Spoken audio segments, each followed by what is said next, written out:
Welcome to the series To Preserve, Protect, and Defend the Soul of America. Today's topic is A Generation Under Glass, American Adolescence, the Mental Health Crisis, and an Unfinished Reckoning. For decades, American anxiety about young people focused on outward behavior rather than internal suffering.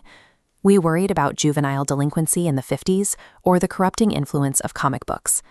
From 1991 through 2011, the aggregate data on teen mental health actually described a period of relative stability, with measures of sadness and hopelessness moving within a narrow, predictable band. This line represents 20 years of stability.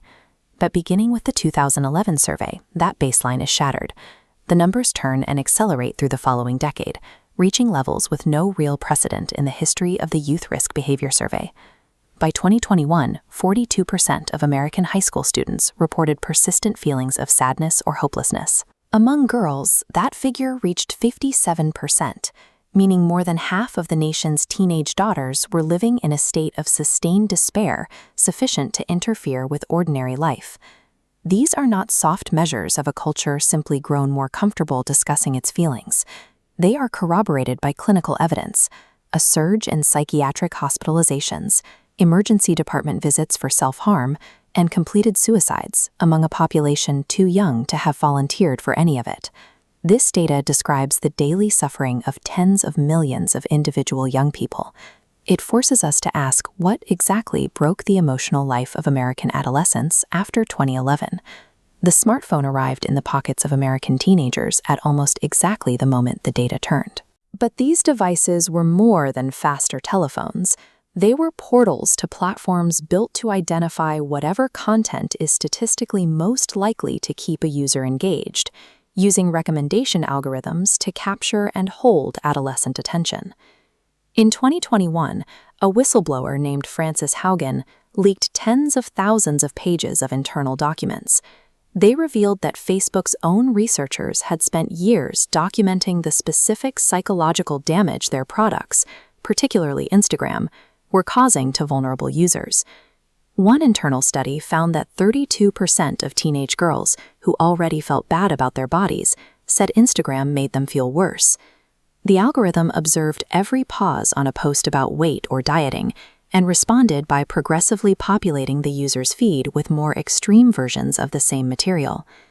The commercial exploitation of adolescent appearance anxiety is an old feature of American life, rooted in mid-century magazines and cosmetics ads.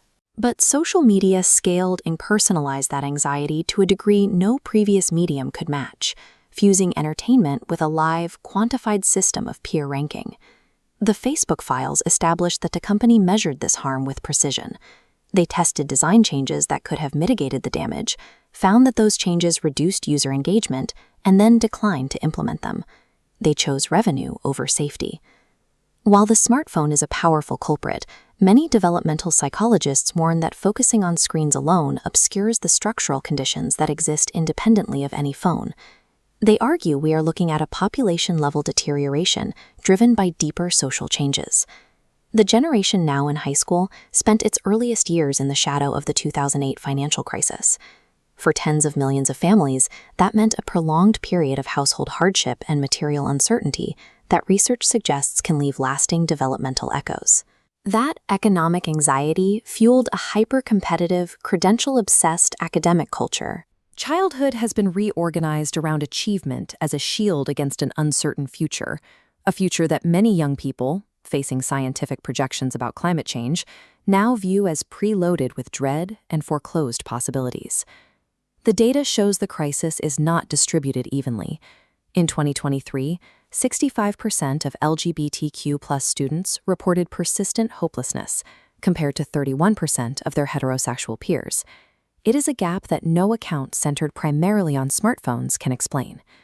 This disparity is driven by minority stress, the chronic burden of navigating family rejection, peer victimization, and a political landscape where one's identity has become a battleground for hostile legislation. The COVID-19 pandemic arrived as a massive amplifier, not an origin. It removed adolescents from face-to-face peer interaction and routine, at a moment when they were already more isolated and less physically free than the generation before them. Treating the smartphone as the sole villain is a convenient fiction. It ignores a profoundly broken environment where economic dread, academic pressure, climate anxiety, and political hostility all converge to produce the suffering we see today.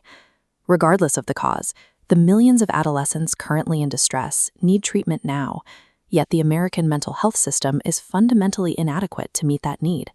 More than half of adolescents with a diagnosable condition receive absolutely no care at all.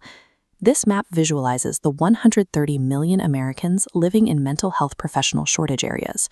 For these families, care isn't just a matter of cost, it is logistically unavailable. The Surgeon General has issued formal advisories naming this a national crisis, calling for a whole-of-society response, and even proposing warning labels for social media platforms modeled on tobacco and alcohol. But naming the problem isn't the same as solving it. In 2022, Congress passed a bipartisan bill that injected billions into school-based mental health.